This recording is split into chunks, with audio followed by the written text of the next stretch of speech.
ഇവിടെ ഞങ്ങൾ അദ്ദേഹത്തിന് എടുത്തുകൊണ്ട് വന്നപ്പോൾ അദ്ദേഹം ഇവിടെ തൊട്ടടുത്ത് പള്ളിയിൽ എത്തിയപ്പോൾ അദ്ദേഹം പറഞ്ഞു, അവിടെ വണ്ടി ഒന്ന് നിർത്തണം, ഒരു 5 മിനിറ്റ് മാത്രം എനിക്ക് വേണ്ടി ഒന്ന് ചെലവഴിക്കണം. ഒരു ക്ഷേത്രത്തിലേക്കല്ലേ പോകുന്നത്, ഞാൻ എൻ്റെ ദേഹശുദ്ധി വരുത്തി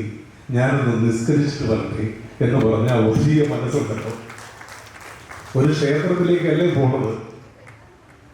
ഞാൻ പള്ളിയിൽ കയറി ദേഹശുദ്ധി വരുത്തിയിട്ട് ഞാനൊന്ന് നമസ്കരിച്ചിട്ട് വരട്ടെ, എന്നിട്ട് ഞാൻ ഇവിടെ ഒന്ന് വീണ്ടും റെഡിയായി ആ പുരസ്കാരം തരാം എന്ന് പറഞ്ഞ ഒരു ക്ഷേത്രത്തിലേക്ക് വരുമ്പോൾ, ഈ ഉള്ളവന് ഒരു അവാർഡ് നൽകാൻ വേണ്ടി വരുമ്പോൾ തൻ്റെ മനസ്സിനെയും തൻ്റെ ശരീരത്തെയും എത്രത്തോളം പാകപ്പെടുത്താമോ അത്രത്തോളം പാകപ്പെടുത്തി ശരീരത്തെ ശുദ്ധമാക്കി മനസ്സിനെ ശുദ്ധമാക്കി അല്ലാഹുവിൻ്റെ പാദത്തിൽ സർവവും